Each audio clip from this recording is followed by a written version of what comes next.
দক্ষিণ কোরিয়াতে দ্বিতীয় বার্ষিক ইসলামী সম্মেলন আয়োজন করে সংউরি মসজিদ এবং কোরিয়া মুসলিম ফেডারেশন। এই আয়োজনে অংশ নেন বাংলাদেশের দুই আলেম, ডক্টর মিজানুর রহমান আজহারি এবং শায়েখ আহমাদুল্লাহ। ওই অনুষ্ঠানে লাখো দর্শকের উপস্থিত ছিল, যা চোখে পড়ার মতো। ভেন্যু ছিল দেজিন বিশ্ববিদ্যালয় স্টেডিয়াম, পুচ্ছন সিটি, দক্ষিণ কোরিয়া।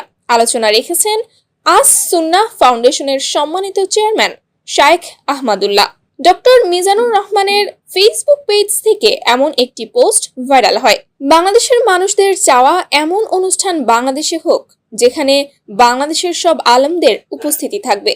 বাংলাদেশের আলেমদের বিদেশিরা এত সম্মান করেছেন, যা বাংলাদেশের জন্য গর্বের। এর আগে কখনো সুনামধন্য এই দুই আলেমকে একসাথে দেখা যায়নি।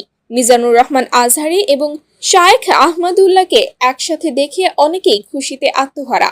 গত বছরে মিজানুর রহমান আজহারি এবং আবু তোহা মোহাম্মদ আদনানকে দেখা গিয়েছিল মালয়েশিয়াতে, এবং ওই অনুষ্ঠানে উপস্থিত ছিলেন জাকির নায়ক। আলেমদের একসঙ্গে উপস্থিত দেখে বাংলাদেশের মানুষের মধ্যে আনন্দ কাজ করছে। বাংলাদেশের এমন এবং আলেম যারা আছে, কোনো ওয়াজে গেলে অন্য আলেমদের গীবত করতে থাকে, যা বাংলার মানুষ আর চায় না। কিন্তু আলেম তো আছে, ওয়াজে টিকটক মার্কা কথা বলে।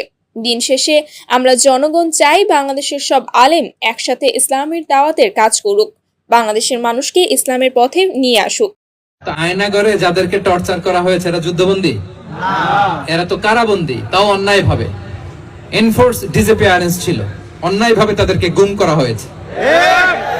অন্যায় ভাবে বছরের পর বছর যাদেরকে এভাবে কষ্ট দেয়া হয়েছে, ফ্যামিলি থেকে দূরে রাখা হয়েছে, কিয়ামতের দিন তাদেরকে আল্লাহ জালেমের কাতারে দাঁড় করাবে। ইসলাম কারাবন্দীদের দূরের কথা, যুদ্ধবন্দীদের সাথে ভালো আচরণের কথা বলেছে। আল্লাহ বলেন ওয়ায়ুতঈমুনা আত-তাআমা আলা হুব্বিহি মিসকিনাও ওয়া ইয়াতীমান ওয়া আসীরা। বিশ্বাসীরা গরিব দুঃখীদের জন্য খাবার খাওয়ায়, যুদ্ধবন্দীদেরও খাবার খাওয়ায়।